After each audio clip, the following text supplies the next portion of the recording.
Halo, Iya Pak, Iya, terdengar Pak. dengar ya? Oke. Loh, ini kok gambar saya yang keluarnya?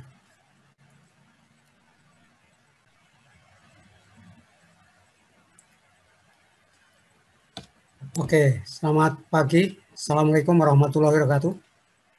Waalaikumsalam warahmatullahi wabarakatuh. Selamat pagi Pak. Pagi. Ah, ya, semoga sehat-sehat selalu ya. Jangan sampai ada yang ya, terpapar. amin Ya, Pak. ini Jakarta semakin panas. Ini sejak kemarin diberlakukan PSBB lanjutan lagi nih. Tambah nggak bisa kemana-mana kita. Jadi hari ini pertemuan ke-12. Kurang 2 kali lagi saudara akan UAS ya.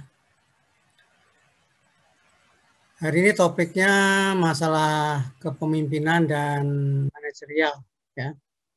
Tetapi saya karena ini terkait dengan masalah life plan, saya akan sedikit bahas itu dulu.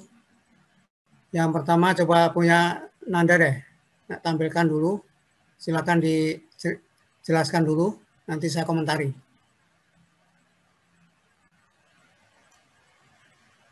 Assalamualaikum warahmatullahi wabarakatuh. Waalaikumsalam. Pagi menjelang siang ini, saya Nanda Rizky ingin menjelaskan secara singkat mengenai life plan saya atau rencana hidup. Nah, pertama adalah tujuan hidup. Seperti yang telah di firman Allah dalam Al-Quran adalah tujuan manusia itu di dunia adalah untuk beribadah. Jadi tujuan pertama saya adalah beribadah sebagai ciptaan Allah. Lalu bermanfaat bagi bangsa dan tentunya membanggakan orang tua. Ini adalah tujuan-tujuan dasar dalam hidup saya yang semoga bisa tercapai sebelum saya meninggal nanti. Amin. Kemudian ini adalah visi hidup saya. Visinya dalam waktu dekat ini adalah nanti setelah bekerja adalah ingin untuk menjadi seorang akuntan yang sertifikasi, kemudian bisa berhasil menjadi pegawai negeri atau birokrat yang berintegritas dan memberi dedikasi penuh ke negara. Kemudian juga setelah berkeluarga agar dapat menjadi teladan yang baik bagi anak maupun istri. Dan tidak lupa dari lingkungan sekitar adalah dihormati dan disegani, baik di lingkungan kerja maupun rumah. Karena tanpa orang-orang sekitar kita, kita tidak akan bisa hidup seperti masa pandemi ini kan, seperti para tetangga akan saling tolong menolong. Untuk kekuatan diri atau strength yang saya rasa saya punya ya. Pertama saya tuh mudah beradaptasi di lingkungan baru. Mudah beradaptasi di sini ini berhubungan sama kekuatan saya yang kedua, yakni terbuka dan mau berkomunikasi dengan sekitar. Kemudian ketiga adalah saya ini orangnya fokus akan tugas-tugas yang ada di depan saya. Jadi akan memberikan perhatian penuh pada tugas-tugas yang diberikan. Dan yang terakhir, saya meyakini bahwa diri saya ini memiliki pengetahuan umum dan cukup update dengan info perkembangan dunia sekitar. Dari berita-berita yang saya dapat, baik dari media sosial maupun dari sumber-sumber informasi lainnya. Berlanjut ke kelemahan diri saya. Kelemahan diri yang pertama adalah saya itu kurang percaya diri. Maksud kurang percaya diri di sini adalah bukan saya meragukan diri saya, tapi saya meragukan hasil pekerjaan saya. Kemudian kedua, saya itu terkadang suka melupakan hal-hal kecil. Dan ketiga, lupa waktu setelah fokus ke satu pekerjaan yang mengakibatkan pekerjaan-pekerjaan lainnya itu kadang terabaikan. Dan keempat, mungkin bagi beberapa orang ini bisa dianggap sebagai suatu kekuatan, tapi saya merasa ini adalah kelemahan saya karena saya tidak mudah percaya pada orang lain. Lalu untuk rencana jangka panjang saya yang tahun ini 2021 adalah bisa lulus dengan baik dari pakai instan. Terus di 2022 itu sudah bisa nyaman di tempat kerja bersama dengan para kolega. Dan ketiga, untuk rencana semi jangka panjang adalah dari tahun 2023 sampai 2030 adalah untuk mengembangkan diri. Nah, mengembangkan diri ini saya ingin mengembangkan skill-skill lain di luar dunia akuntansi, seperti dunia usaha, dan menemukan hobi-hobi baru. Nah, nanti setelah tahun 2030, dengan tabungan yang cukup, saya ingin membuka bisnis untuk membantu ekonomi rumah tangga sembari mengabdi pada negara. Terakhir ada quote sedikit yang menginspirasi saya, ialah don't wait for opportunity, but create it. Jadi, jangan tunggu kesempatan, tapi buatlah kesempatan. Sekian penjabaran dari saya. Terima kasih. Ya, coba kembali ke lagi saya komentari ya.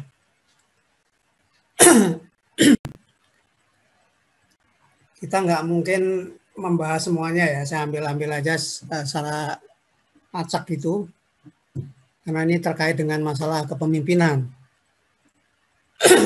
Tujuan hidup bagi semua orang ini tentunya orang yang terpelajar ya.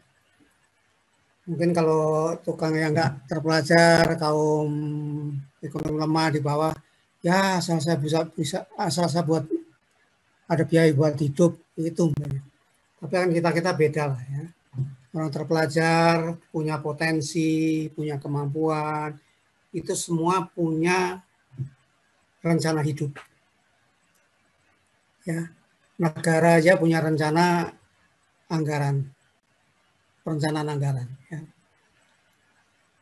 Kalau rencana ini tidak dituangkan untuk itu dalam kita menyusun dari kita untuk kita, dari saya untuk saya, ya, dari saudara untuk saudara sendiri, bukan untuk orang lain loh. Ini karena di sini untuk kita bahas. Tapi selanjutnya saudara kan harus tanamkan dalam benak saudara, saya punya tujuan ini seperti ini. Ya. Artinya tidak perlu ditulis dalam catatan itu enggak. Tapi setelah saudara menulis begini, saudara tahu potensinya, jadi akan diingat terus gitu. Nah, dalam membuat catatan hidup ini, saudara harus jujur, pertama jujur, ya. Karena kalau tidak jujur mau sama dengan membohongi diri sendiri, karena ini untuk diri saudara sendiri. Jujur, realistik, ya. Kemudian apa ya? Objektif. Jujur, realistik, objektif, ya. Ya, tanpa mengada-ada, tapi sesuai dengan potensi yang kita miliki. Nah, tujuan hidup kalau di Nanda ini tadi beribadah sampai sebagai ciptaan Allah, bermanfaat bagi bangsa dan membanggakan orang tua. Itu tujuan hidup secara rohaniah ini ya, secara rohaniah gitu. Memang semua orang harus begini, kalau semua tujuan hidup untuk orang yang beragama ya, bertuhan, pasti semua seperti ini. Tapi tujuan hidup yang sebenarnya yang realistik ini kan sebetulnya lebih dari ini, ya kan? Ini tujuan hidup yang memang harus sebagai manusia yang beragama harus kita penuhi, ini harus kita jalanin. Tapi tujuan hidup yang sebenarnya adalah menuntut ilmu, mengembangkan potensi saya sehingga menghasilkan ini, sehingga saya bisa sejahtera. Sama dengan negara lah. Tujuan bernegara kan apa? Masyarakat adil dan makmur. Jadi tujuan hidup kita ya sejahtera nanti kita gitu. Nah, ini saya koreksi ya. Kalau yang disebut Nanda di sini, ini memang semua orang yang beragama harus melakukan itu. Tapi tujuan hidup yang realistik, kita harus menuntut ilmu setinggi-tingginya, berkarya sebaik-baiknya, mencapai prestasi yang luar biasa, dan kemudian dapat rezeki yang berlimpah, sehingga dapat hidup tentram, damai, bersama keluarga. Kan begitu, ya. bersama anak cucu. Terima kasih nanti. Pak masukannya Pak. Ya, kan begitu. Terus berikutnya, nggak apa-apa, ini kita kan diskusi. Saudara kan baru menuangkan seperti ini, ya kan? Nah, visi hidup ke depan itu apa? Ya.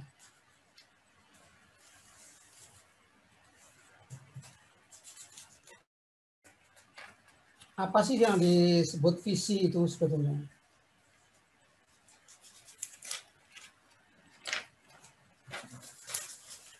Visi itu adalah tujuan, ya, masa depan, cita-cita, hal yang ingin dicapai atau dilakukan. Jadi ini lebih bersifat jangka panjang. Ya, cita-cita ke depan dalam jangka panjang itu visi. Nah, di sini Nanda mengatakan menjadi seorang akuntan yang telah tersertifikasi ini sebetulnya ini rutin. Bukan jangka panjang. Jangka panjang itu lebih hebat lagi kan. Kemudian menjadi pegawai negeri birokrat berintegritas. Nah, ini ya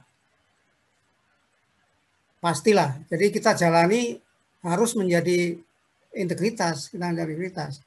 Kemudian setelah berkeluarga menjadi teladan bagi anak-anak, dihormati, disegani. Maksud saya visi ke depan itu tujuan jangka panjang nanti ke depan, ya, apa? Ya, tidak hanya sekedar menjadi birokrat berintegritas. Nah, saudara harus lebih dari ini tujuan hidup kita nanti. Ya, kalau saya sudah punya prestasi, punya potensi, punya ini, kenapa enggak jadi dirjen? Kenapa enggak jadi menteri? Kan begitu. Sesuai ini anunya loh ya, jangka panjang lah ini.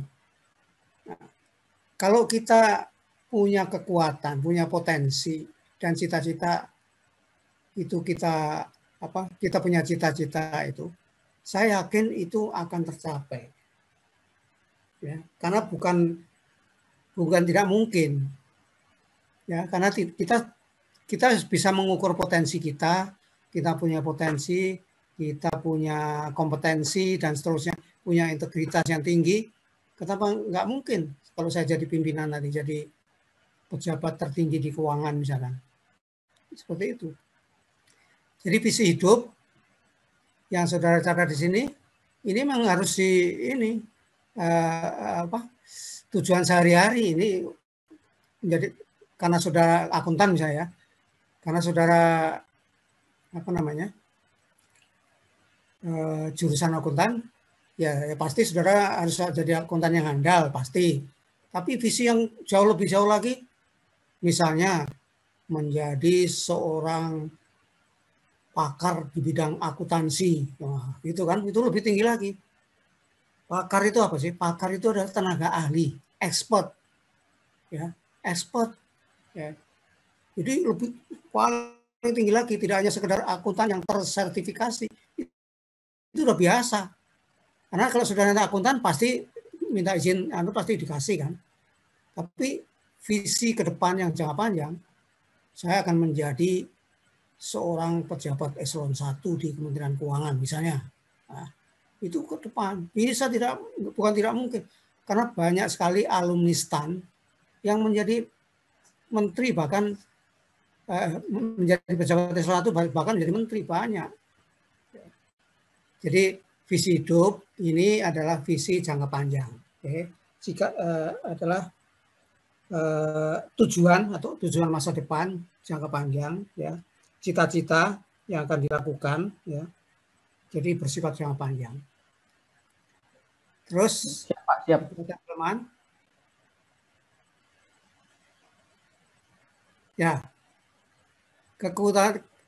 kekuatannya, ya ini boleh kalau ini kekuatan ini hal yang kita boleh bangga lah ya, yang kita punyai.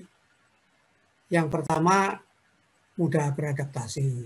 Nah, itu ya, tidak pemalu lah ini. Jadi gampang kenal dengan orang lain. Oke.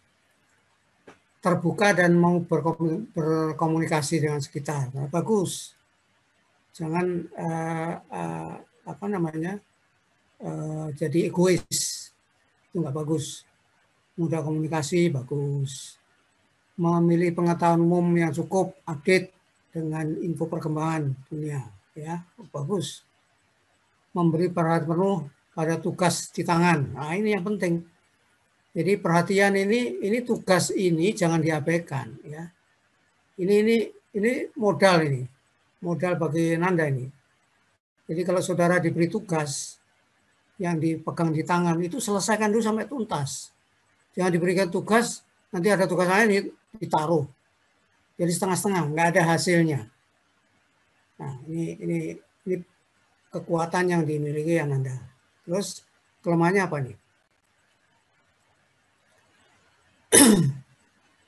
Kelemahan yang pertama mudah lupa, ya, suka lupa hal yang kecil.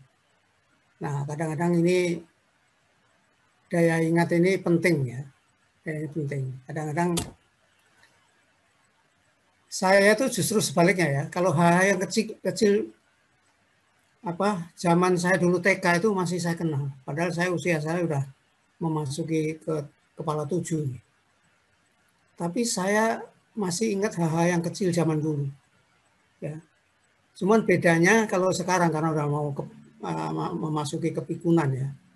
Saya ketemu anak buah saya, mantan anak buah saya udah lama, udah 10 tahun ketemu. Mukanya saya nggak lupa, tapi saya namanya pasti lupa. Saya bilang, Anda siapa ya ini? Pasti gitu. Nah, ini juga kelemahan memang, ya, tapi itu bisa diasah dengan berbagai macam lah, mungkin mengisi teka-teki kata orang, membuat ini vitamin dan lain-lain. Oke. Kemudian lupa waktu setelah fokus ke suatu pekerjaan. Nah, ini melupakan waktu, ya. Jadi tidak disiplin waktu ini sebenarnya. Kalau disiplin waktu ini sebetulnya bisa kita hindari. Saya fokus pada pekerjaan, ada targetnya sekian harus selesai. Jadi saya akan melakukan pekerjaan yang selanjutnya. Gitu. Ya, tidak disiplin waktu ini. Saya tidak mudah percaya kepada orang lain. Nah, ini ada sisi kurang bagusnya juga. Nah, kecuali kalau saudara baru kenal orang, ya. Di depan saudara ada orang baru datang gini ini. Jangan percaya. Tetapi kalau itu yang di depan Anda itu adalah teman sendiri atau kenal baik, atasan atau siapapun yang sudah saudara kenal, baiknya kita lebih baik positive thinking. Percaya dulu lah. Ya, percaya dulu. Nah, ini kelemahan-kelemahan dari diri Anda yang diakui secara tulus. Nah, bukan berarti kelemahan itu akan seterusnya akan jadi begini terus, enggak.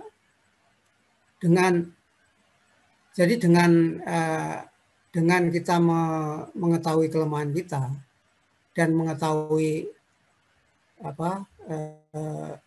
nilai tambah kita, maka kita akan bisa mengupdate, memperbaiki kelemahan-kelemahan yang ada di diri kita sendiri. Itu. Terus rencana ke depan. Nah, ini dicampur, ya, jangka pendek, menengah, jangka panjang. Nah, kritik saya terhadap ini kurang fokus. Sebaiknya kalau lebih bagus kalau ada jangka pendek, jangka menengah, jangka panjang, ya. Jangka pendek, ya tentunya lulus STAN dengan nilai bagus. Kalau bisa cum laude. Kalau tidak bisa, ya sangat memuaskan. Jangan asal lulus, memuaskan aja. Ya, itu jangka pendek. Kemudian jangka pendek yang nomor 2, setelah lulus tentu akan diterima di kementerian lembaga atau syukur-syukur kalau di Kementerian Keuangan, ya. Nah, itu jangka pendek. Terus kemudian yang jangka pendek ketiga, bekerja dengan baik sesuai dengan kompetensinya, ya. Kayak gitu. Nah, jangka menengah, wah, masa saya cuma lulusan D3 nih. Kemudian saya kalau ambil D4-nya saya harus nunggu 2 tahun Itu pun harus dites. Kalau saya nggak lulus nggak bisa. Ya lebih baik karena saya sudah punya modal, punya tabungan. Saya ambil ambil S1 di UI aja lah, yang sore gitu. Itu kebanyakan diterima di sana. Nah, dengan begitu kan kita sudah S1 ya. Syukur-syukur kalau masih semangat S1 lulus. Nah, tentu harus dilaporkan ke pimpinan. Kalau saudara sekolah dan lulus harus dilaporkan. Kalau nggak diakui ya, nggak diakui. Nah, kemudian jangka menengah kedua kalau bisa ambil kursus-kursus lah. Atau ambil S2 sekalian. Ya. Cari yang akreditasinya A atau minimal B lah. Nah, itu jangka pendek. Jangka menengah. Nah, saudara juga harus mengembangkan kompetensi. Saya punya kompetensi di bidang apa punya pekerjaannya. Karena saudara nanti akuntan ya, belum tentu ditaruh di tempat akuntan, bisa juga di tempat kesejahteraan sosial atau di otonomi daerah misalnya. Itu harus fokus. Oh, saya kok suka ini, saya kembangkan ini terus, saya tekuni terus supaya saya jadi ahli, jadi pakar ahli, ya. Nah, itu jangka panjang, ya. Saudara harus bercita-cita menjadi pimpinan, ya. Jangan menjadi pasukan terus. Menabung iyalah, ya. Tetapi dengan saudara menjadi pimpinan lebih tinggi, duit itu akan datang sendiri, ya, nggak usah menabung, datang sendiri. Jadi jangka panjangnya saudara harus melihat ke depan tadi, visi tadi, menjadi apa itu. Kalau bisa dosen saya Pak Joko aja yang udah tua bisa S3, masa nggak bisa S3 kan begitu, ya kan? Jadi harus ada harus ada semangat ya, passion, semangat, gairah. Passion itu penting, semangat untuk menjadi lebih maju lagi, terus saja begitu. Kalau enggak ya seperti orang rendahan, padahal saudara bukan orang rendahan. Kalau si penjual sayur itu kan yang penting saya dapat duit buat makan, udah cukup. Kan bukan itu, ya kan? Tidak seperti itu dong. Apa gunanya saudara jauh-jauh ke Jakarta gitu, masuk stan. Kalau hanya cukup ya yang penting saya sudah diangkat menjadi pegawai negeri, sudahlah. Jangan begitu ya. Oke, jadi ini kritik saya terhadap life plan-nya Ananda. Satu lagi siapa tadi? Saya asal ngambil aja barusan. Mestinya wanita, ini cowok lagi. Siapa nih? Muhammad Farhan, Pak. Farhan ya? Oke Farhan. Mestinya satu mahasiswi tadi mestinya. Silakan Farhan. Ya, baik. Selamat siang teman-teman, selamat siang Bapak. Saya akan menjelaskan life plan saya yang ada di layar. Oke. Ya, pertama adalah visi dan tujuan hidup saya. Jadi ini merupakan visi saya ini, lahir miskin bukan salah Anda, tapi mati miskin itu salah Anda. Jadi saya fokus di sini adalah bagaimana saya mencoba untuk tidak miskin, baik secara rohani maupun jasmani. Karena kalau kita mati miskin itu rasanya kita nggak meninggalkan apa-apa, melainkan kesan yang buruk untuk anak dan cucu kita. Selanjutnya, tujuan hidup saya yaitu mencari best position dalam hidup.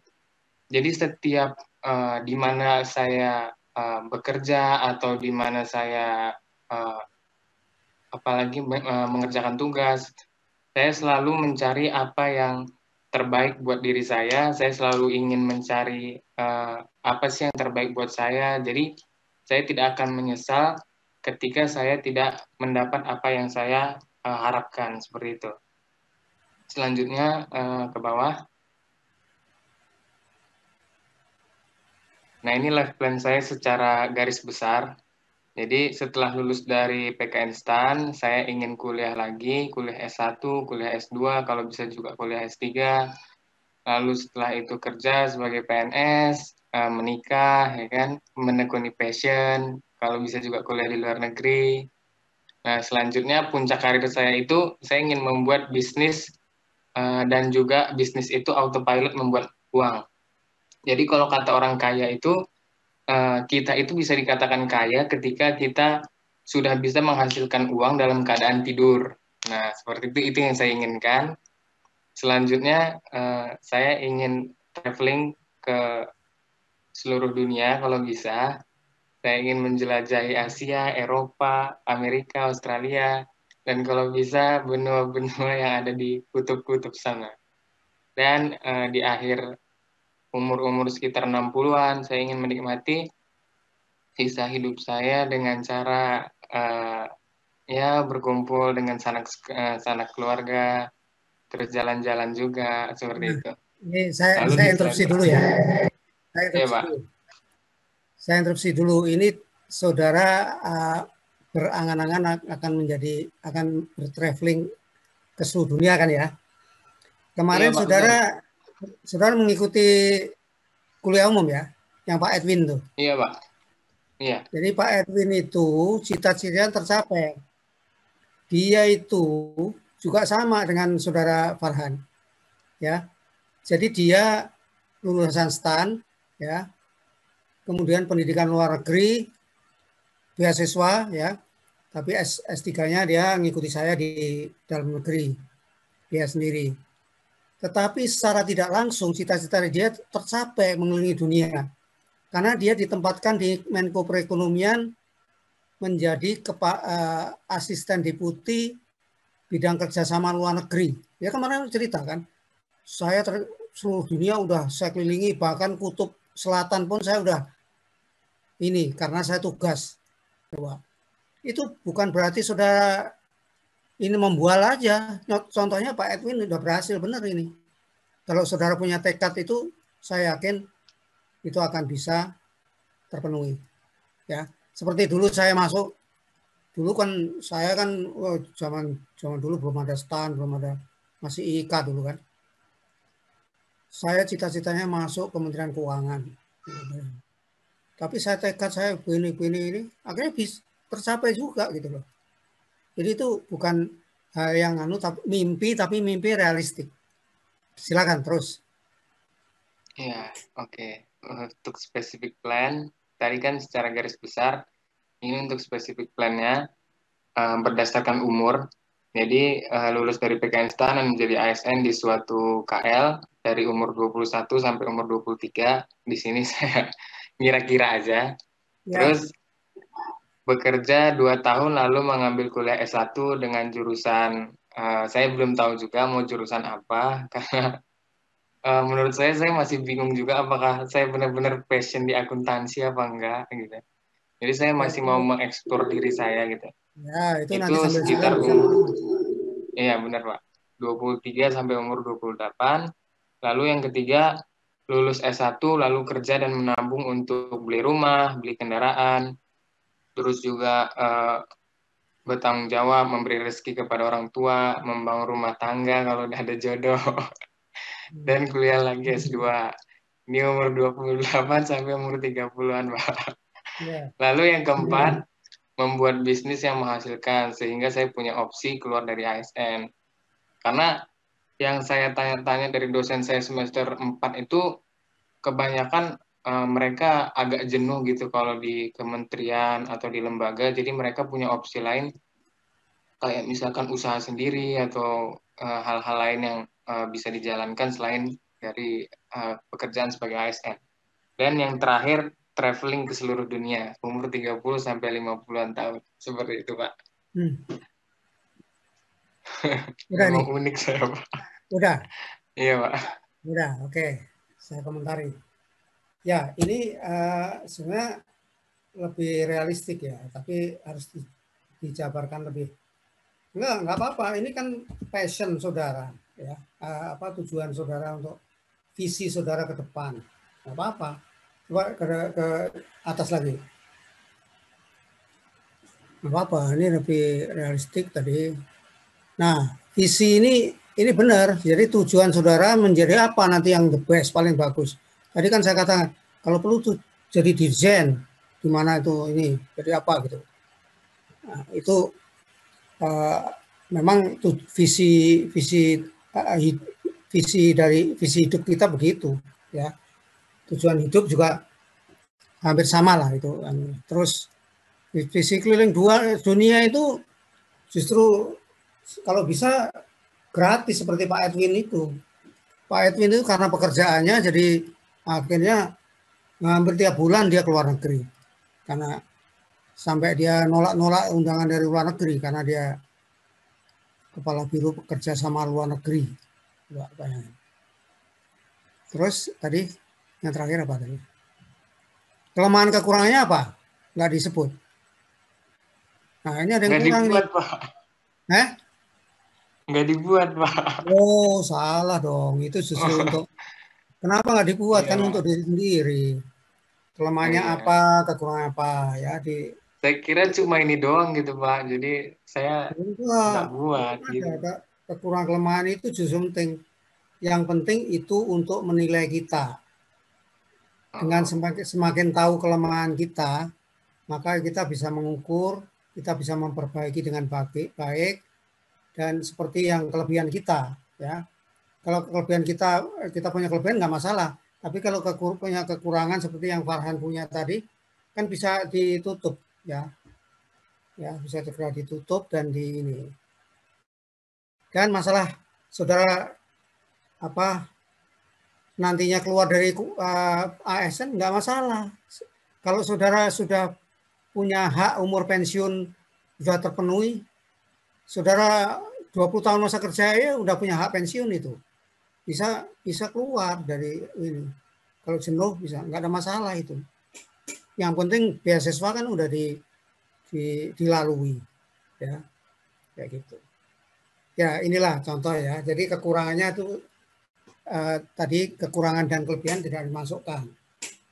Tapi udah lebih fokus lah ya. Jadi cita-cita tinggi nggak masalah. Tapi harus dibarengi dengan tekad semangat tadi, passion. Semangat yang apa sesuai dengan potensi dan kompetensi kita gitu. Ya. Oke, ini kita tutup sekarang masuk ke topik berikutnya. Tadi belum saya share ya, Nanda.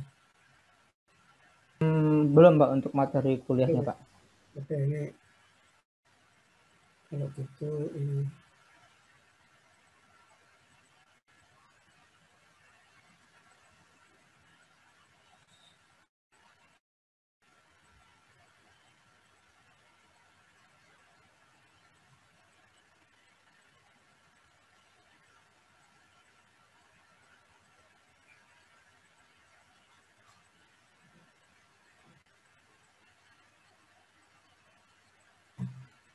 Ini ya, saya share ke situ, coba ditayangkan. Udah masuk? Sudah, Pak, sebentar, Pak. Oke. Jadi begitu ya, kenapa ini life plan ini penting ya. Karena kita akan membahas masalah kepemimpinan dan manajerial ya. Supaya kalau apa namanya? Kita membahas itu, kita sudah tahu tujuan hidup kita, tujuan apa namanya? Kedepannya jangka panjang, jangka pendek, menengah maupun panjang sudah kita ikuti, dan itu harus konsisten, tidak boleh asal-asalan, tapi dengan mengukur kemampuan, maka kita akan bisa terrealisir tujuan kita.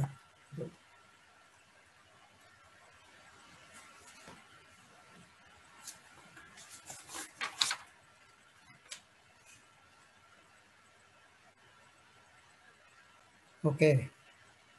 Jadi topik yang sekarang pertemuan ke-12 ini adalah konsep dasar mengenai kepemimpinan dan managerialship ya. Itu ada motivasi, ada teamwork ya, ada sinergi, kemudian leadership, managerialship ya. Coba kita buka next berikutnya. Nah, setelah saudara punya life plan ya, life plan untuk mencapai ke sana itu harus ada motivasi. Motivasi dalam bahasa sehari-hari itu adalah dorongan positif ya. Motivation ya. Dorongan positif untuk memberikan kekuatan terhadap seseorang ya. Misalnya ya, seorang guru memberikan motivasi kepada siswa didiknya agar rajin belajar supaya ujian bisa lulus dengan nilai baik. Itu motivasi. Ya. Nah, kemudian selain motivasi ada passion. Passion itu apa? Passion itu adalah gairah atau semangat. Semangat untuk mencapai tujuan tersebut. Itu passion. Ya. Nah, di dalam slide ini ada pengertian motivasi. Motivasi merupakan serangkaian kekuatan yang menyebabkan orang berperilaku dengan cara tertentu. Ya. Kemudian motivasi merupakan sesuatu yang penting bagi Anda atau membuat Anda bergairah dalam melakukan suatu pekerjaan. Atau juga merupakan proses upaya seseorang untuk diberikan energi, diarahkan, dan dipertahankan guna mencapai suatu tujuan tertentu. Dan ini pengertian motivasi menurut pakar. Ya. Next. Fungsinya apa? Fungsi motivasi. Yaitu sebagai kunci kesuksesan dalam manajemen dan karir Anda adalah dengan mengetahui apa yang dapat memotivasi Anda. Maka Anda harus mengetahui apa yang dapat memotivasi Anda, apa yang penting, atau apa yang dapat membuat Anda bergairah dalam melakukan suatu pekerjaan. Itu fungsinya. Next. Nah, ada teori motivasi ya yang diberikan oleh seorang pakar dari Amerika Serikat ya, bernama Abraham Maslow. Abraham Maslow itu lahir pada tahun 1908 ya. Lalu di usianya ke 62 tahun, yaitu tahun 70, wafat. Ya, tapi karyanya sampai sekarang itu teorinya masih dipakai oleh hampir di belahan dunia mengenai motivasi ini. Ya. Dia terkenal dengan teori kepribadiannya. Selain itu dia juga seorang psikolog. Dan dia juga terkenal dengan teori hierarki kebutuhan, ya, yang seperti di layar ini. Teori hierarki kebutuhan yang berbunyi, ya. Dalam teori ini diasumsikan bahwa setiap orang mempunyai kebutuhan yang berbeda, yang diatur dalam suatu hierarki kebutuhan. Jadi setiap orang itu mempunyai kebutuhan, tapi kebutuhannya berbeda-beda dan diatur di dalam suatu hierarki kebutuhan. Nah, selanjutnya dia mengatakan setiap orang mempunyai 5 tingkatan hierarki kebutuhan. Dia punya 5 tingkatan ya. Yang pertama, physiological need, kebutuhan fisiologi. Safety need, kebutuhan rasa aman. Social need, kebutuhan kasih sayang. Esteem need, kebutuhan penghargaan. Self actualization, ya, kebutuhan aktualisasi diri.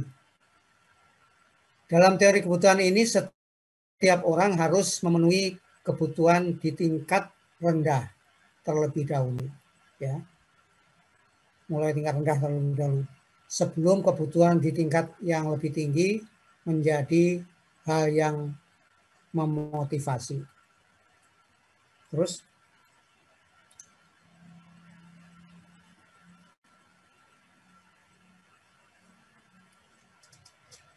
ya, ini lewati sama ini. Terus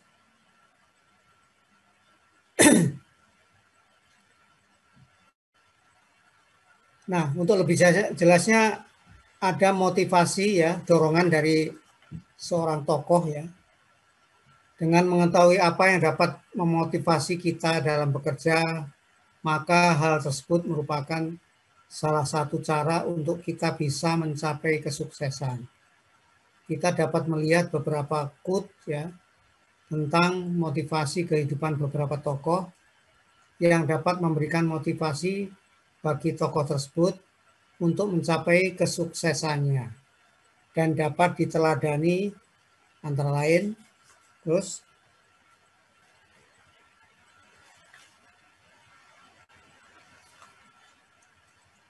Bung Karno ya, atau Insinyur Soekarno. Dia seorang proklamator ya, seorang negarawan ya. Semua masyarakat Indonesia tahu siapa Bung Karno ya, yang dia proklamator berjuang untuk kemerdekaan ya.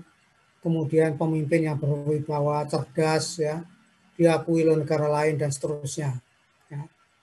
Nah, beberapa catatan dari Bung Karno itu mengatakan, nah, ini yang dimaksud motivasi, dorongan oleh Bung Karno tadi. Dia seorang negarawan, seorang yang cerdas, dia memberikan catatan. Bangsa, contohnya ya, bangsa yang tidak percaya kepada kekuatan dirinya sebagai suatu bangsa, tidak dapat berdiri sebagai suatu bangsa yang merdeka. Ini lemah. Jadi kita harus percaya diri terhadap kekuatan dalam negeri kita. Ya. Kalau enggak nanti jadi lemah. Mengandalkan bangsa lain, kekuatan lain gitu. Kemudian dia juga mengatakan, barang siapa yang ingin mutiara, maka ya dia harus berani terjun ke dalam lautan. Artinya apa? Kalau kita menginginkan sesuatu, kita harus berjuang, bekerja keras untuk mencapai itu. Gitu. Maksudnya itu. Ya. Hidup bukanlah tentang aku bisa saja, tetapi tentang aku mencoba. Jangan pikirkan tentang kegagalan, karena itu adalah pencapaian. Ya. Kan ada yang mengatakan, kegagalan adalah sukses yang tertunda. Ya. Jangan satu kali kegagalan, bahkan berapa kali kegagalan aja, itu sukses yang tertunda. Harus coba lagi memperbaiki. Tentu dengan cara lain memperbaiki. Jangan sudah gagal di sini, tetap diulang-ulang situ, ya nggak akan ini. Ya. Jika kita mempunyai keinginan yang kuat dari dalam hati, maka seluruh alam semesta akan bahu-membahu mewujudkannya. Wah, ini Bung Karno ini memang luar biasa. Apa yang diucapkan kita kadang-kadang nggak sampai bisa ngikuti karena kecerdasan beliau ini. Terus, nah sama ini Bung Hatta juga proklamator yang kedua. Ya, dua serangkai ini adalah berjuang untuk negara kita. Bung Hatta terkenal dengan pemikiran yang gagasan yang brilian. Ya. dia dinilai seorang jujur, ya. Dia berdedikasi hidupnya untuk kepentingan rakyat Indonesia. Ya. Sayang waktu itu keduanya tidak cocok, tapi dia mengundurkan diri. Bukan tidak seperti zaman sekarang. Kalau dia tidak cocok berantem, gitu. Dia enggak. Bung Hatta karena berbeda dengan pandangan dengan Bung Karno, ya, dia tidak cocok, maka dia mengundurkan diri, ya. Hanya beberapa tahun jadi wakil presiden. Nah, gitu. Terus, nah, catatan Bung Hatta juga tidak kalah pentingnya ini. Pahlawan yang setia itu berkorban bukan untuk dikenal namanya, tetapi semata-mata untuk membela cita-citanya. Jangan kita mau jadi pahlawan supaya dilihat aja namanya. Bukan itu. Ya, yang menilai pahlawan atau bukan itu adalah rakyat, kan gitu kata Bung Hatta. Pemimpin sejati adalah pemimpin yang sanggup menyediakan penggantinya. Nah, gitu. Kalau nanti kita jadi pemimpin, kita sukses, ya, kita kan sadar bahwa seorang pemimpin tidak bisa seumur hidup dia akan jadi pemimpin. Suatu saat kita akan turun juga. Maka kita harus bisa cari pengganti kita, memilih pengganti kita, dan seterusnya, ya. Terus, nah, Ibu Menteri kita ini juga kita patut bangga, ya. Kita mempunyai menteri yang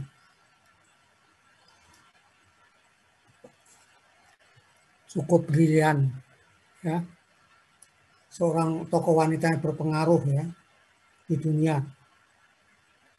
Dia menjadi Menteri Keuangan terbaik se-Asia, ya.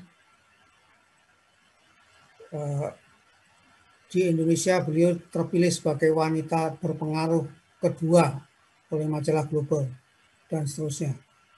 Ya, ini jarang seperti itu. Dedikasinya tinggi. Ya, terus, nah, Bu Menteri ini juga punya catatan ini. Yang pertama, lakukan apa yang terbaik untuk kebanyakan orang, bukan hanya untuk beberapa orang. Nah, ini penting. Kalau kita melakukan suatu kebaikan, jangan hanya untuk beberapa gelintir orang, tapi untuk kebanyakan orang, supaya nih manfaatnya lebih banyak dirasakan oleh banyak orang. Itu maksudnya. Berani melakukan perubahan dan melawan korupsi. Nah, itu yang didengung-dengungkan oleh Bu Menteri. Disiplin dan tepat waktu adalah cara penting menghargai hidup. Nah, itu berkali-kali ketika saya masih belum pensiun, saya sering mengatakan, beliau itu mengatakan seperti itu. Ya. Manajemen waktu itu penting, disiplin penting, jangan molor, jangan terlambat datang ke kantor, ya, kayak gitu. Terus Nelson Mandela, nah ini seorang presiden di negara miskin, negara Afrika Selatan yang terkenal, ya, karena dia sebagai tokoh pendobrak kemiskinan di Afrika.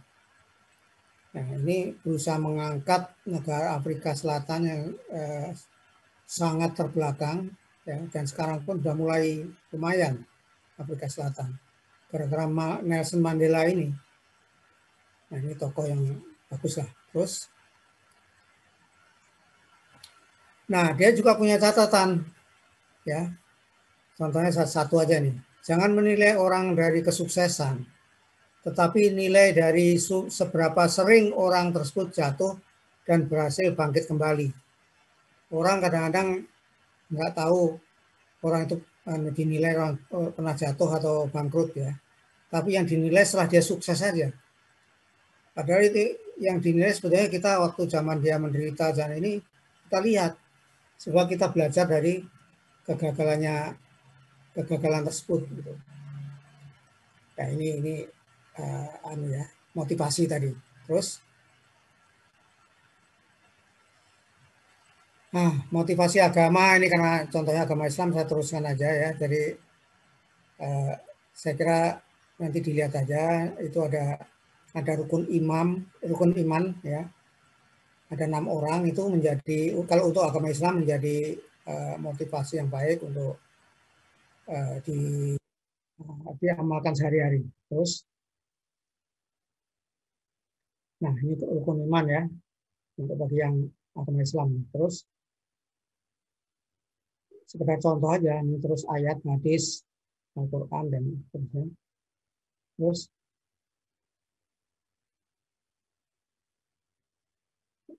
ya, sekarang setelah kita membicarakan motivasi, kita membahas masalah teamwork.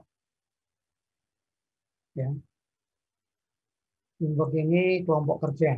Ya. Ada beberapa orang ya, biasanya antara 5-10 orang, tapi bisa lebih juga.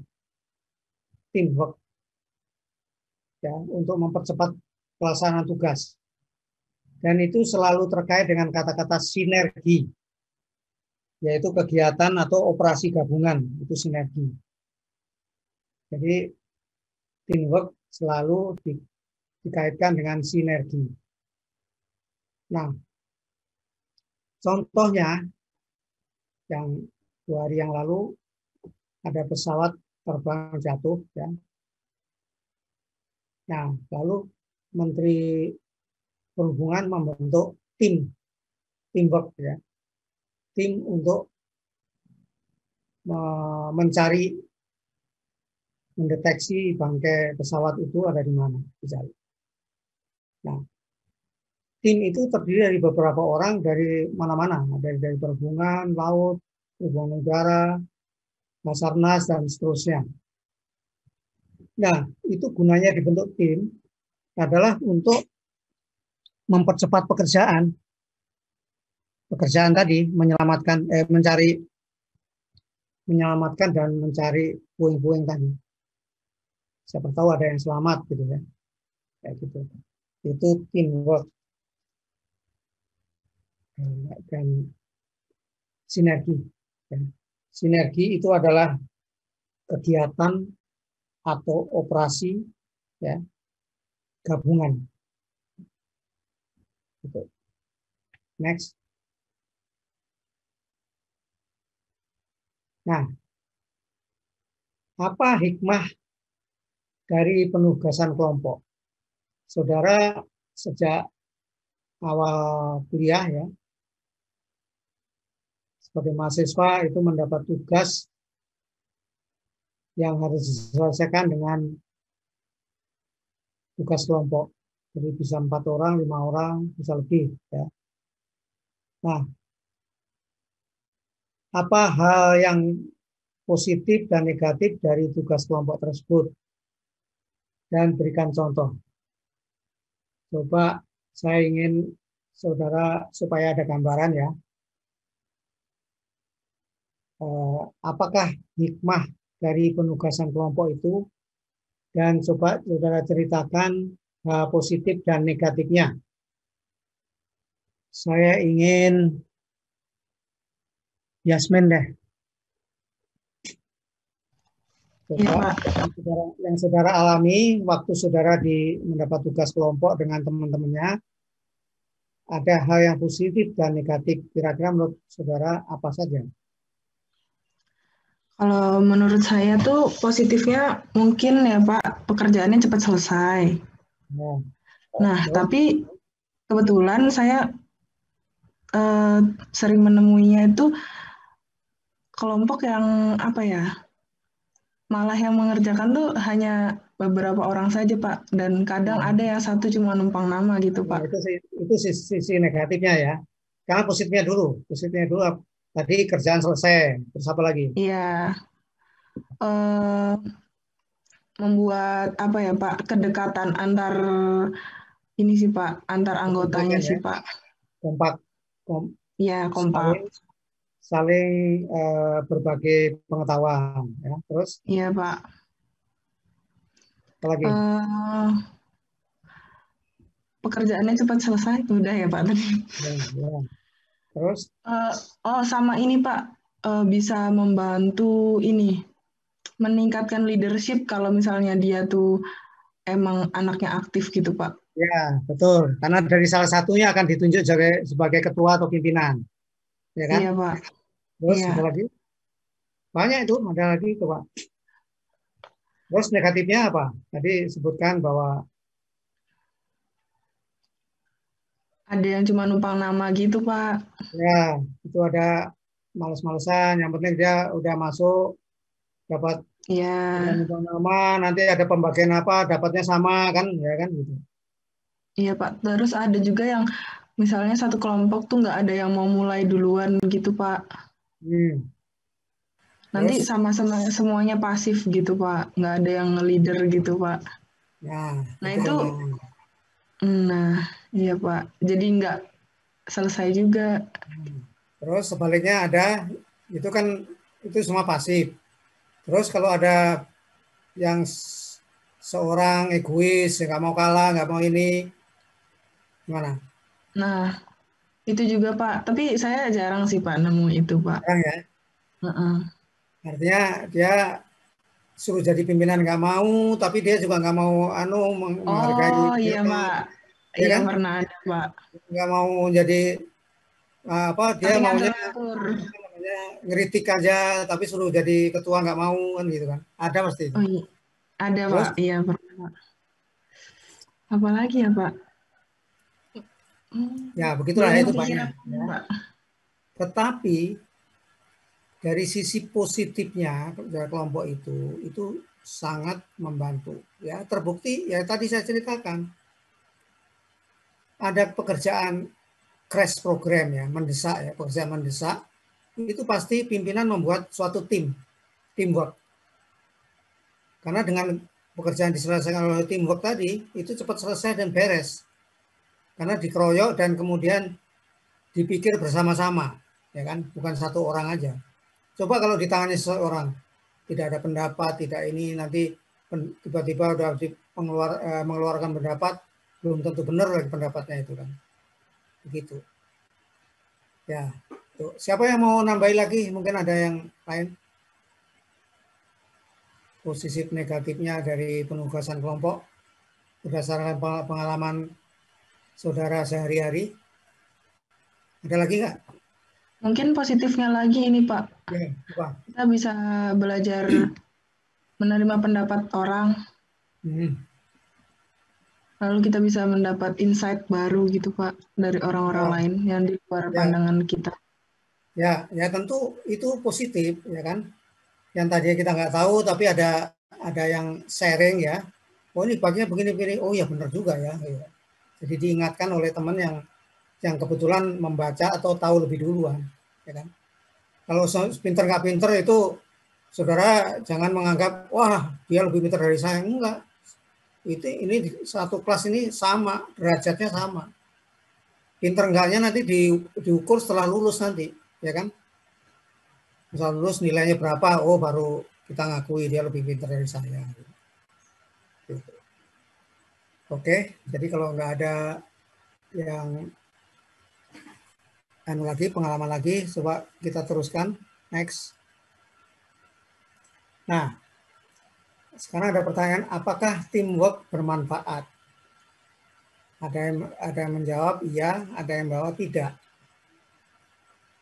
Yang mengatakan tidak, itu katanya dia menghabiskan waktu terlalu banyak.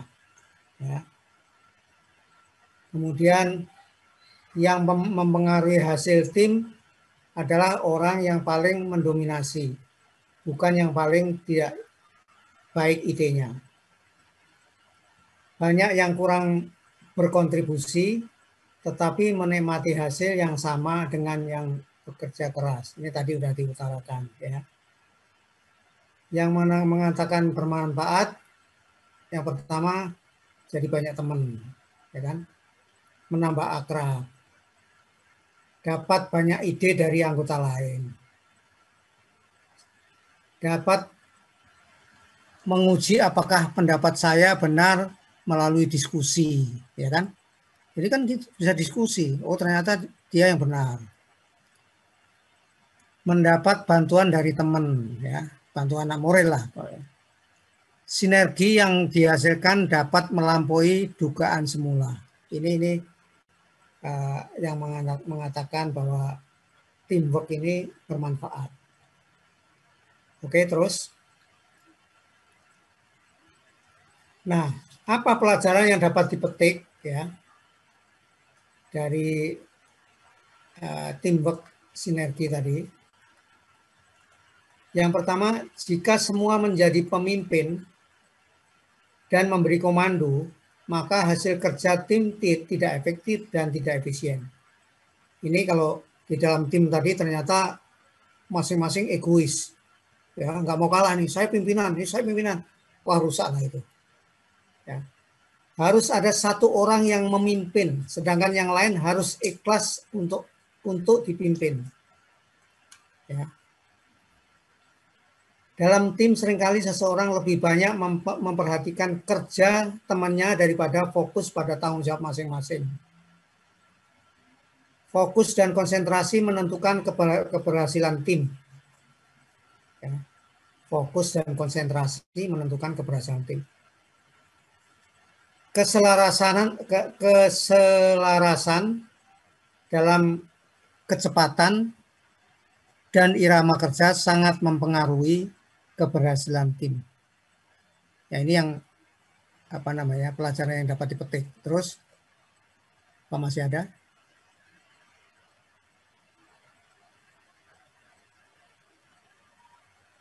Nah, jadi kalau disimpulkan lesson learned itu suatu proses pembelajaran dari proyek yang dilakukan. Itu yang pertama, dengan teamwork itu adalah kunci sukses. Ya, beda dengan perorangan ya. Dengan teamwork yang kompak tadi menjadi sukses. Kerja tim menghasilkan output yang lebih hebat daripada kerja itu sendiri. Itu jelas. Dalam tim, setiap orang harus memiliki komitmen atas tugas masing-masing. Ini yang penting. Nggak boleh egois. Kalau si A ditugaskan ini harus ini, si B tugaskan ini, ya sudah fokuskan itu. Nanti hasilnya digabung, selesai. Hasil kerja tim akan sangat baik jika mau menerima masukan dari luar tim. Ya, jadi kalau tim ini sudah selesai pekerjaannya, tetapi dari luar tim ada masukan, kalau memang itu bagus, itu ya diterima aja. Gitu. Bekerja dalam tim memberikan pembelajaran yang tidak dijumpai dalam kegiatan individual. Terus, next.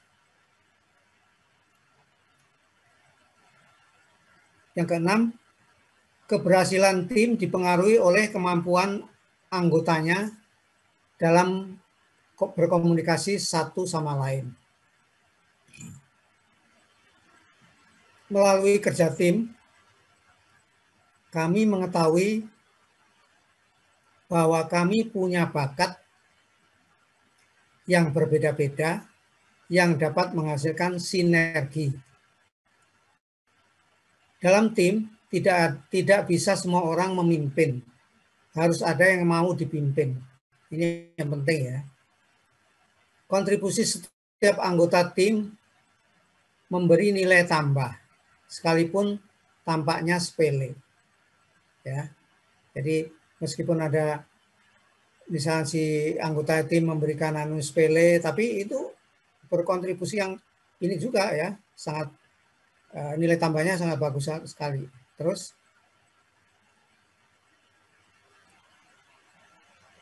nah sekarang bagaimana kunci keberhasilan teamwork tadi? Karya tim tadi.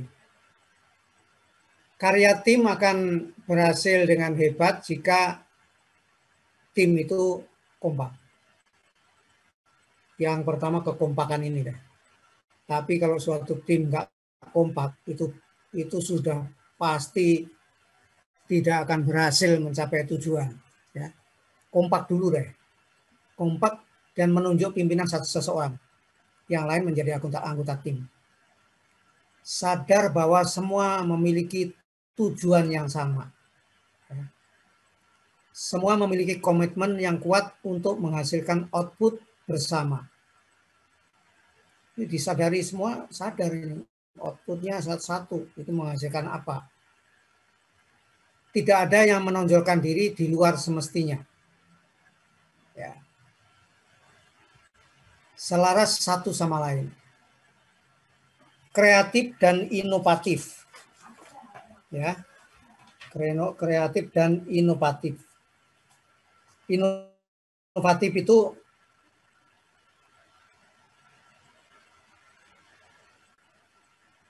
mengenalkan sesuatu yang bersifat baru, ya, inovatif. Jadi memperkenalkan sesuatu yang bersifat baru. Persiapan yang prima, ya. Kesadaran bahwa kesalahan seseorang mempengaruhi terhadap hasil keseluruhan. Kesadaran bahwa setiap orang punya kontribusi terhadap hasil akhir.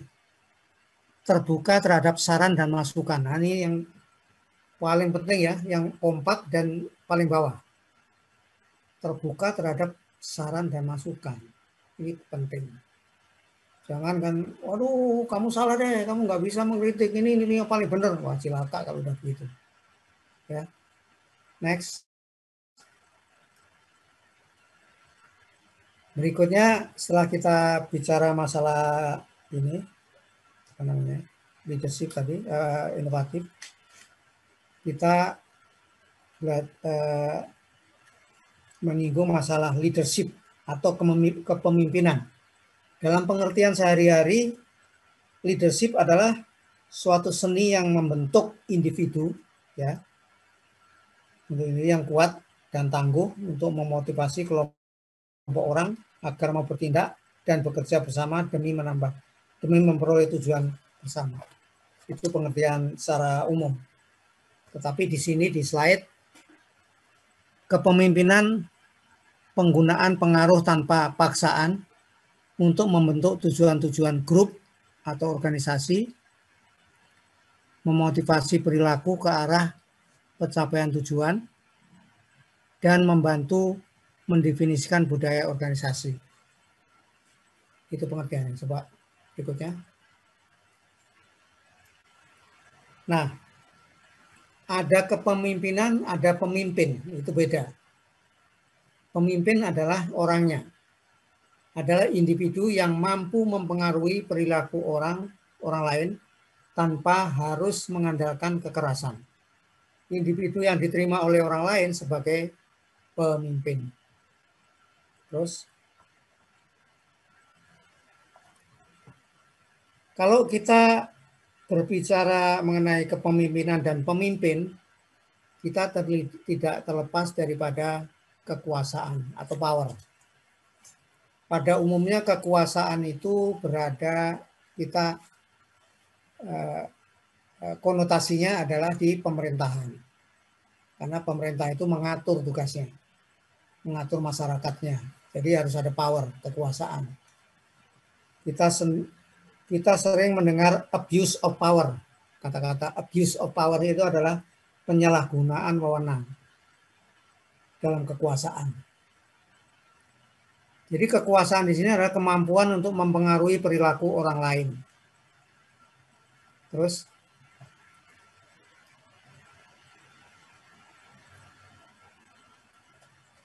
ada teori kepemimpinan, ya. Seperti banyak teorinya ini. Karisma oleh Max Weber, ya. Berkat luar biasa, ya. Piramidnya, ya. Kemudian transformasional oleh McGregor, ya, memobilisasi energi dan sumber daya untuk mereformasi institusi. Transaksional, yaitu transaksi kepentingan pribadi. Ya, ya ini teori-teori ini ada apa namanya? Ditulis di buku oleh beberapa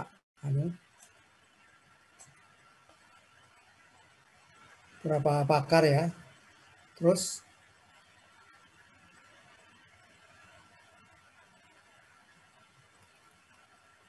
Nah, ada beberapa teori kepemimpinan oleh Yulk ya. Dia mengatakan kepemimpinan adalah perilaku seseorang mempengaruhi orang-orang agar mengerti dan setuju tentang apa yang perlu dilakukan dan bagaimana dilakukan secara efektif, serta proses memfasilitasi upaya individu dan kolektif untuk memberikan andil dalam mencapai tujuan. Dari itu yang kemudian ada oleh Robin ya. Terus lagi banyak ya, kita lewati aja ini. Ini referensi ada ini. Yuk, Robin, siapa lagi? Griffin ya. Griffin, nah ini menarik. Griffin ini coba ya, Griffin itu menjelaskan bahwa kepemimpinan dapat dilakukan dari dua sudut pandang. Sudut proses dan sudut sifat yang dimiliki. Ya. Terus ada Josh Terry, kemudian Kuhn, ya. Tannenbaum, kemudian ada di modul ya, modul kepemimpinan ada. Di modul dikatakan kepemimpinan adalah sebuah upaya untuk mempengaruhi orang lain agar memiliki kemauan untuk mencapai tujuan bersama dan memastikan terjadinya kesatuan visi dalam sebuah kelompok.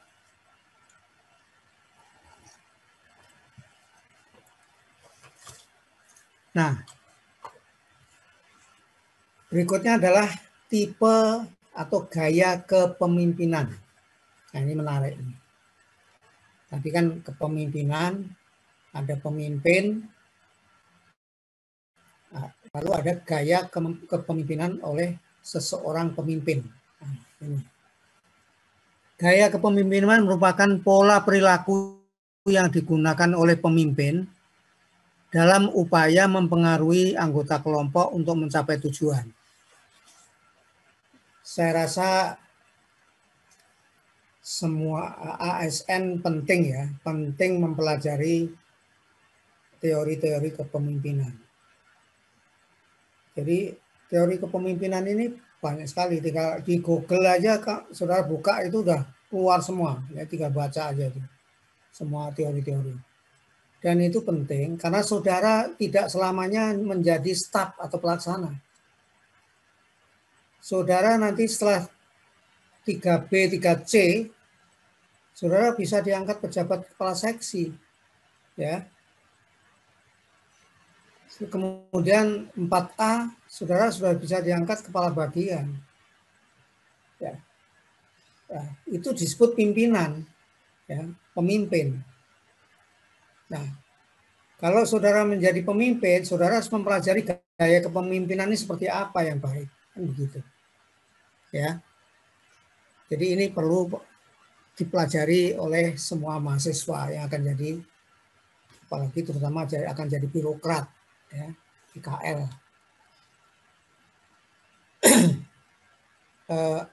Kembali ke itu lagi, kembali yang awal. Ya. Colquitt ya, Colquitt dan kawan-kawan itu membagi 4 gaya kepemimpinan. Ada gaya, yang pertama gaya otokritik, ini agak otoriter ini. Dia itu dalam memutuskan dalam mengambil keputusan, dia tidak diskusi dengan bawahan, tapi dia main memutuskan saja. Ini otokratik, otoriter ya, ada agak otoriter. Nah, yang kedua gaya konsultatif. Dia dalam memutuskan mengambil keputusan itu melakukan konsultasi terlebih dulu dengan bawahan. Setelah bawahan memberikan pendapat gini, ya sudah saya putuskan. Nah, itu. Ini agak lebih bagus. Terus yang ketiga, Yang ketiga, gaya fasilitatif. Ini pimpinan sebelum mengambil keputusan mengutarakan terlebih dahulu persoalan kepada bawahan dan menentukan kesepakatan bersama atas dasar kesepakatan ini pimpinan baru pimpinan memutuskan.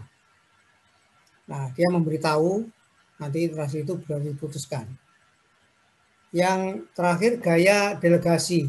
Gaya kepemimpinan ini pimpinan memberikan keputusan kepada bawahan secara individu maupun kelompok untuk memutuskan. Gitu. Nah, dari keempat gaya tersebut di atas, mana yang paling baik? Terus, jawaban gaya kepemimpinan yang paling baik adalah tidak ada salah satu pun gaya kepemimpinan yang paling baik atau yang paling jelek. Gaya kepemimpinan yang paling efektif adalah gaya kepemimpinan yang dilakukan dengan memperhatikan situasi dan kondisi yang ada. Ya, jadi dari empatnya tadi nggak ada yang baik dan ada yang bagus, tapi lihat situasinya dalam memutuskan tadi. Oke, terus.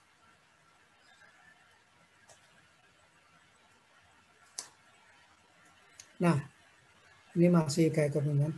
Agar dapat berhasil menjalankan kepemimpinan, seorang pemimpin setidaknya harus memiliki 3 kompetensi dasar. Yaitu pertama, mendiagnosis,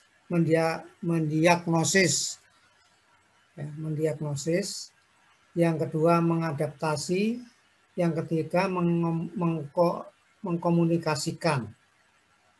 Nah, ini yang penting 3 hal ini. Dari 4 tadi, ini intisarinya adalah mendiagnosis, mengadaptasi, dan mengkomunikasikan. Terus,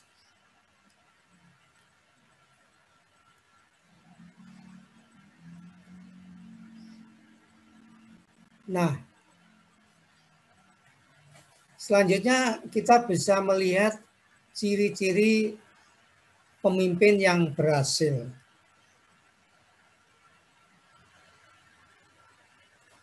Ya. Bagaimana, apa ciri-ciri pemimpin yang berhasil itu seperti apa?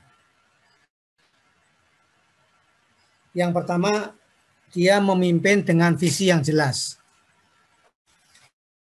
Kan saya katakan visi itu adalah tujuan jangka panjang. Yang jelas, harus punya visi. Memimpin dengan keteladanan, dia memberi teladan, memberi contoh yang baik pada anak buah. Komunikator yang terampil, dia harus bisa berkomunikasi dengan baik. Mampu memenangkan kepercayaan para pengikutnya, ya, pengikutnya atau anak buahnya percaya kepada dia. Terus hadapi situasi yang sulit, tidak grogi, tidak khawatir dan seterusnya. Mampu mengundang ketidakpahaman secara konstruktif. Tampil dengan citra profesional. Ya. Kita harus dilihat orang itu sebagai seorang yang profesional. Profesional itu apa sih? Profesional itu adalah seorang yang bekerja sesuai dengan kompetensinya. Itu profesional. Ya. Jadi nggak bisa pengaruhi lah. Kerja nggak bisa didikte, tapi dia punya keahlian sendiri bekerja. Mampu membuat masalah yang rumit menjadi sederhana. Ini penting. Tadinya masalah rumit, tapi dibikin secara sederhana. Itu pimpinan yang bagus. Mampu bekerja dan membangun keberhasilan bersama tim. Nah, ini yang kompak tadi, harus nggak boleh inilah, harus pokoknya yang penting kompak. Senang membantu orang lain agar dapat berhasil. Terus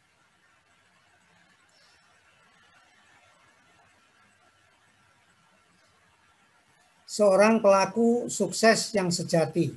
Ya, artinya udah pengalaman. Seorang yang menghindari untuk terlibat dalam politik praktis. Jadi kalau dia sebagai pemimpin, ya, pemimpin birokrasi di pemerintahan, tidak perlu ngomongin politik.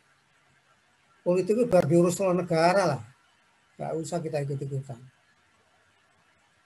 Seperti juga saudara-saudara sekalian, sebagai mahasiswa ya sudah studi aja, nggak usah ngomongin politik, ya, karena saudara kuliah sudah dibiayai negara, ya gratis. Ya kita harus loyal kepada negara, siapapun presidennya. Kita tidak melihat presidennya, kita melihat pemerintah dan negara. Ya, kebetulan Jokowi yang mimpin, ya sudah kita ikuti. Bukan kita loyal kepada Jokowi, tapi loyal kepada negara. Karena Jokowi sudah sah menjadi pimpinan, ya, kan begitu. Tugas kita ngamankan juga. Kecuali Jokowi itu dia tersandung korupsi, skandal dan lain-lain, ya kita tumpas gitu. Tapi kalau dia sepanjang dia sebagai presiden sudah masih legitimate, ya, masih secara hukum internasional diakui, ya sudah kita nggak usah ikut-ikutan nyerang pemerintah, apalagi dapat gaji dari pemerintah lagi, ya kan? Kayak gitu. Nah, nanti ganti orang lain ya kita hormati pada orang lain itu yang jadi presiden kan gitu. Itu aja. Terus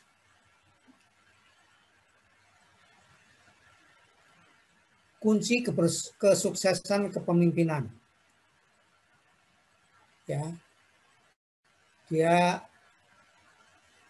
selalu harus membangun visi. Saya katakan berkali-kali visi itu penting. Tujuan jangka panjang itu visi. Dia seorang yang harus tetap tenang. Dia harus mendorong pengambilan risiko. Ya. Risiko apapun harus dilihat, harus dilakukan, tetapi harus dihitung secara matang. Risikonya risiko sedang atau berat. Berlaku sebagai pakar. Ya. Pakar itu tenaga ahli atau expert. Ya. Kita harus menjadi pakar ya. Kalau saya sekarang jurusan akuntan harus jadi seorang jadi pakar akuntan. Mengundang perbedaan pendapat. Ya, ini dihindari. Menyederhanakan segala sesuatu, inovatif. Inovatif itu mengenalkan sesuatu yang sifat baru. Inovatif.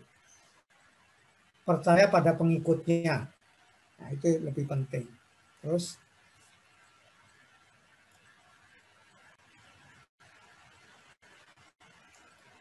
nah, ada contoh kepemimpinan Khalifah Umar ya. Ini nanti dibaca aja deh, saya terusin aja. Gaya kepemimpinannya. Gaya kepemimpinan Jokowi merakyat, oke lah kita terus lewati aja. Nah, yang penting adalah cara mengembangkan potensi. Ya. Ada 3 cara. Ya. Potensi itu apa? Yaitu kemampuan yang mempunyai kemungkinan untuk dikembangkan.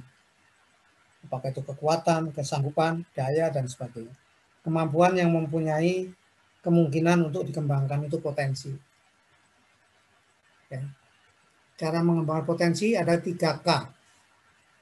Kepatuhan, yaitu hidup dan berperilaku sesuai dengan aturan hukum, kode etik, aturan organisasi, dan seterusnya.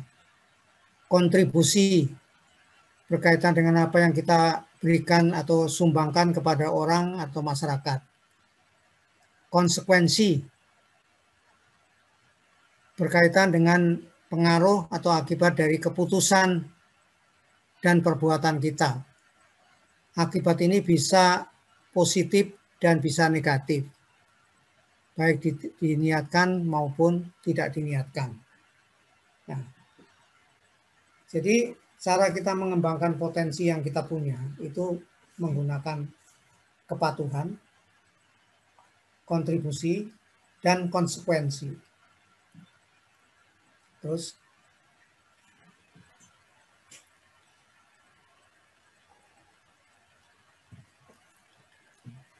mengacu kepada 3K tersebut, maka kita dapat melakukan hal-hal sebagai berikut ini sebelum mengambil tindakan.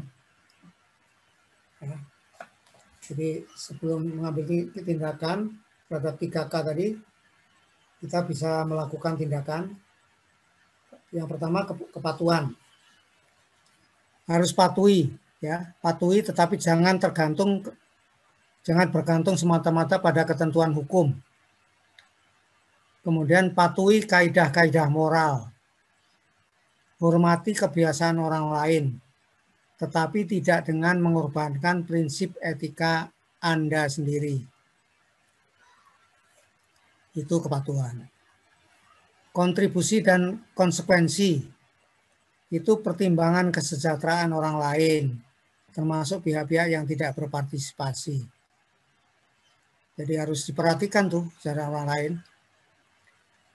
Berpikirlah sebagai seorang anggota organisasi atau komunitas, bukan sebagai individu yang terisolasi. Jadi jangan memikirkan diri sendiri maksudnya. Tapi pikirkanlah tim anggota tersebut. Pikirkan diri sendiri, ya, sebagai bagian dari masyarakat. Berpikirlah secara objektif. Itu yang penting untuk sebelum mengembangkan potensi. Terus, nah sekarang managerialship. Jadi lebih kepada pengorganisasian dan penempatan karyawan. Terus,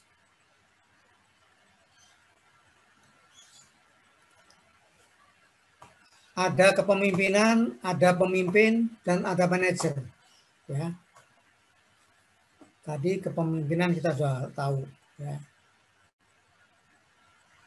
Jadi di dalam kepemimpinan ada orang yang melakukan itu adalah yang disebut pemimpin.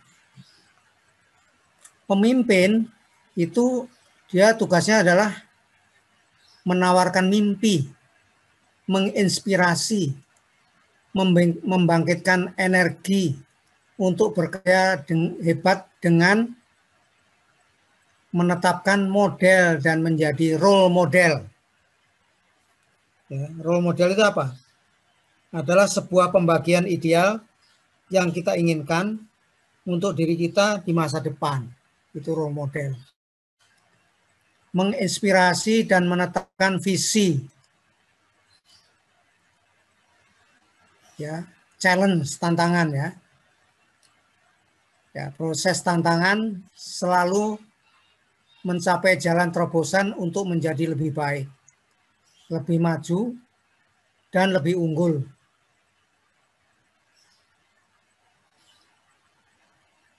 Menjadikan anak buah lebih mampu menghadapi tantangan, kemudian mengelola bawahan dengan sentuhan hati.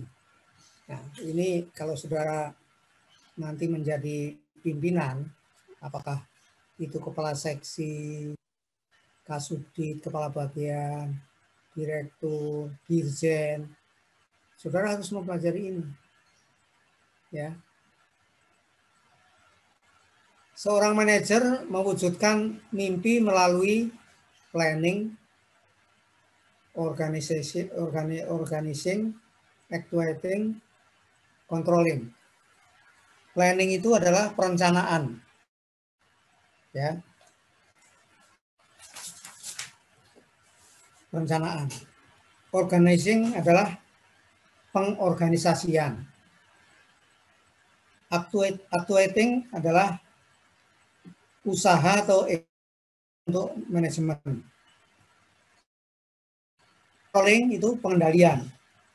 Ada satu lagi directing, itu mengarahkan.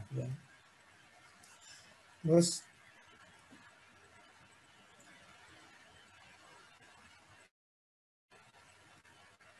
berikutnya adalah managerialship. Managerialship itu adalah mengelola sumber daya untuk menjadikan mimpi atau cita-cita menjadi kenyataan. Ya, mengelola ya, pengelolaan ini. Pengelolaan ini terkait dengan sumber daya manusia, pengalaman, keahlian, teknologi, pendanaan atau uang, ya, peralatan, sistem, budaya organisasi, dan jejaring. Jejaring macam-macam ya. Nah, ini untuk perencanaan, pengorganisasian, kemudian actuating ya, kemudian controlling ya, atau pengawasan dan seterusnya. Terus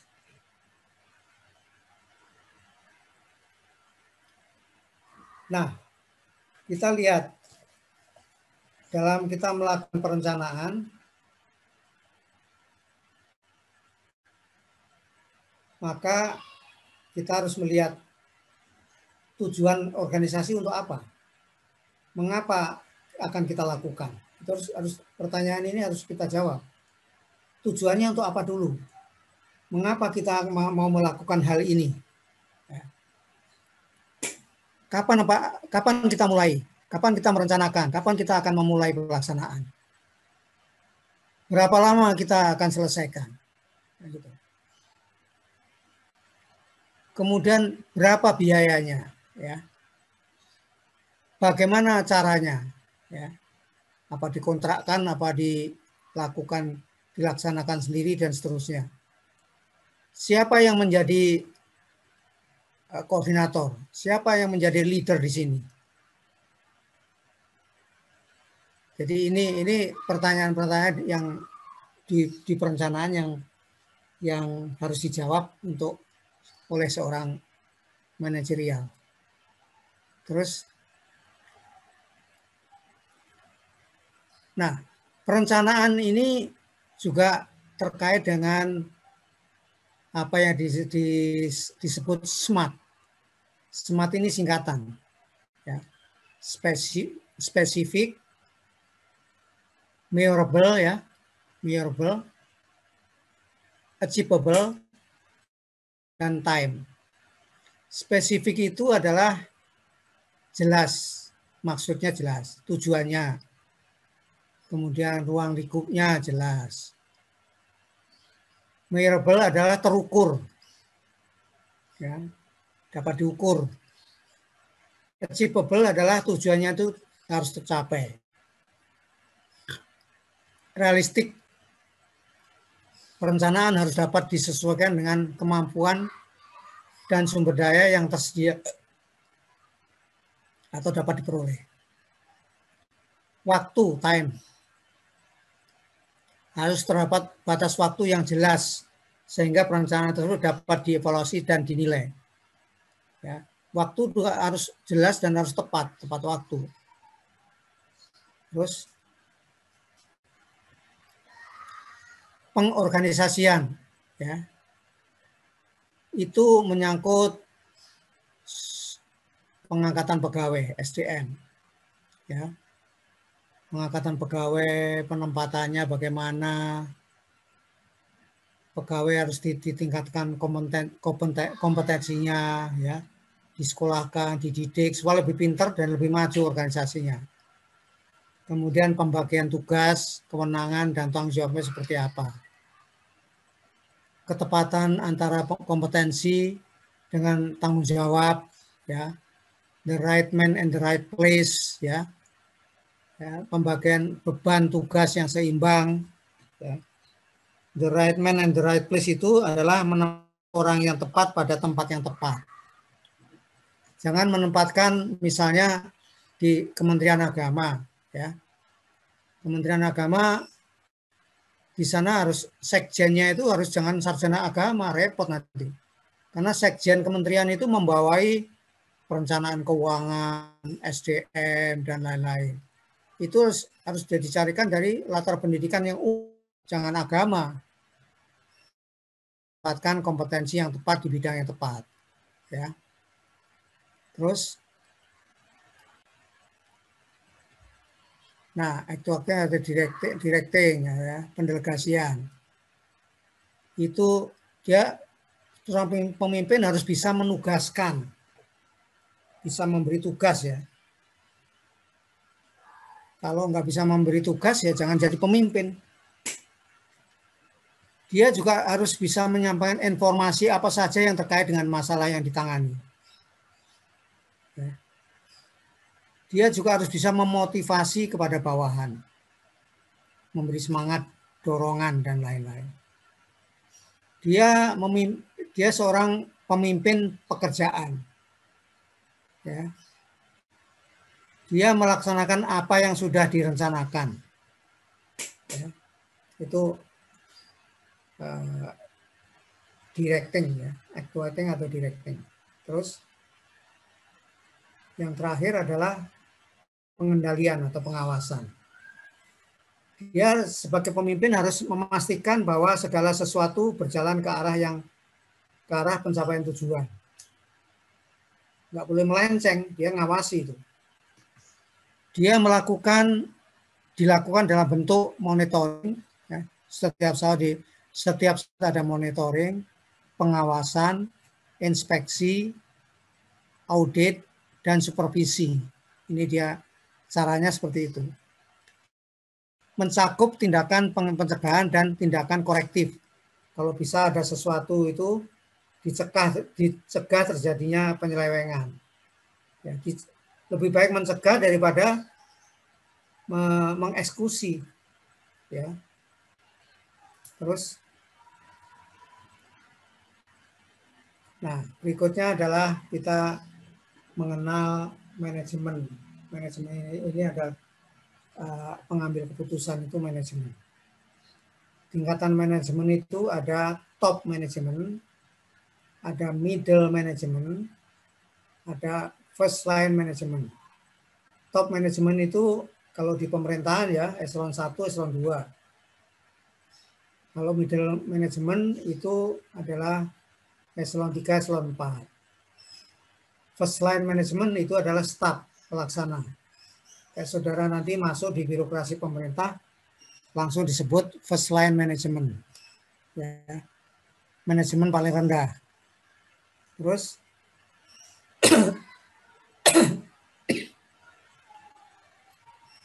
nah ini penjelasan tadi ya. Top manager itu manajer puncak ya. Manajer yang bertanggung jawab terhadap organisasi keseluruhan, dirjen atau direktur. Manajer menengah, manajer yang bekerja pada level menengah organisasi bertanggung jawab terhadap departemen tertentu. Jadi contohnya kepala seksi dan kepala bagian. Manajer lini pertama, manajer yang bertanggung jawab secara langsung terhadap produksi barang dan jasa. Oh ini seorang kepala seksi ke bawah. Terus, nah, berbicara masalah manajemen tadi, hubungan tingkatan manajemen dengan kebutuhan keterampilan itu bisa kita lihat ada 3 hal ini. Ada technical skill, ada human skill, dan conceptual skill. Conceptual skill itu yaitu top management, human skill itu middle management, kemudian technical skill itu adalah first line management. Nah, apa itu technical skill? Technical skill itu adalah atau kadang-kadang disebut hard skill ya, itu keterampilan teknis. Adalah jenis keterampilan yang sifatnya bisa langsung terlihat dan dipraktekkan. Ya, misalnya saja ada seorang yang mahir dalam bahasa Inggris, ada seorang punya kompetensi berhitung, itu technical skill. Sedangkan human skill itu kemampuan kemanusiaan adalah kemampuan untuk bekerja dengan memahami, dengan pemahaman dan memotivasi orang lain, baik individu maupun kelompok. Ya. Dan conceptual skill itu adalah kemampuan menguasai konsep, kemampuan memimpin orang, dan kemampuan dalam hal-hal teknis. Itu top management tadi. Nah, inilah tingkatan-tingkatan manajerial yang dikaitkan dengan masalah kompetensi. Terus, nah ini penjelasannya. Keterampilan manajerial itu ya, technical skill, kemampuan untuk menggunakan prosedur, teknis, pengetahuan mengenai bidang khusus. Human skill, kemampuan untuk bekerja sama, kemampuan dan memotivasi orang lain sebagai individu atau sebagai kelompok. Conceptual skill itu kemampuan untuk mengkoordinasikan dan mengintegrasikan semua kepentingan dan aktivitas organisasi. Terus habis. Nah, inilah kita secara garis besar sudah mempelajari bagaimana konsep dasar mengenai kepemimpinan dan manajership itu akan nanti dilakukan di dalam organisasi. Apakah organisasi perusahaan atau apakah organisasi pemerintahan, sama saja. Ya. Nah, ini di sini ada pertanyaan dari saudara-saudara sekalian setelah ini. Izin bertanya, Pak. Ya, Feria. Sebenarnya sih yang mau saya tanyakan itu kayak semacam permasalahan di tempat kerja sih, Pak. Ya. Kalau seandainya sebenarnya itu saya pernah dapat cerita gitu, Pak, dari teman-teman yang sudah bekerja. Itu kalau seandainya suatu keadaan di suatu kondisi gitu, Pak, kita itu dapat pimpinan yang kebetulan otoriter pribadinya. Dan tim kita sendiri itu sebenarnya kurang bonding gitu, Pak. Nah, di satu tim kita yang belum bonding, ketambahan atasan kita yang cenderung otoriter, itu kalau seandainya kan rata-rata itu ada seorang atau beberapa orang gitu yang dia itu berusaha untuk sebagai penjilat gitu loh, Pak, ke atasan gitu loh, Pak. Nah, itu sikap kita itu buat menyikapinya itu gimana ya, Pak ya? Supaya kan kadang itu kan posisi seperti itu kan menimbulkan nggak nyaman di kita gitu loh, Pak. Ya, situasi dinamika pekerjaan tidak kondusif. Iya, Pak. Terima kasih, Pak. Bagus, Feria. Ini pertanyaan bagus. Itu saya alami dulu, ya. Saya mengalami karena saya bisa cerita bagaimana cara menghadapi ada pimpinan otoriter. Zaman saya dulu masih sangat otoriter begitu saya masuk, ya. Saya masuk tahun 81, ya. Mungkin orang tua saudara baru lahir itu. 81 itu atau masih TK lah, ya. Kayak gitu. Saudara belum jadi orang, ya. Nah, zaman dulu itu memang otoriter banget. Kalau sekarang memang perkembangan zaman otoriter itu akan terlindas dengan roda kemajuan IT maupun teknologi, ya. Tetapi pasti itu dimanapun organisasi, apakah itu perusahaan atau instansi pemerintah, ada saja namanya sifat manusia seperti itu, ya. Nah, bagaimana tindakan kita, ya? Tadi dikatakan ada yang menjilat. Ya, berbeda ya. Kita bekerja sesuai kompetensi dengan bekerja sebagai penjilat, beda. Ya.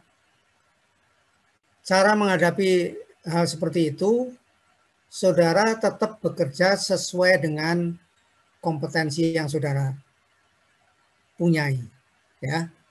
Saudara kerjakan apa saja yang ini, tidak usah saudara menghindar-hindar. Justru kalau bisa hadapi orang-orang seperti itu, dan tunjukkan bahwa saudara punya kompetensi lebih dibanding yang lain yang menjilat-jilat itu. Nanti lama-kelamaan dia akan tahu kompetensi saudara, dia akan berubah dengan sendirinya itu. Saya pernah mengalami seperti itu. Ya, ada pimpinan saya yang, wah dia nggak menghargai saya, dia seenaknya mengatakan ini. Tapi saya tetap bekerja sesuai dengan keahlian saya tetap tampil di depan dia. Ya, kalau dia memaki-maki nggak usah marah, hak dia sebagai pimpinan, asal jangan dikatakan binatang aja, ya kan? Kalau itu bisa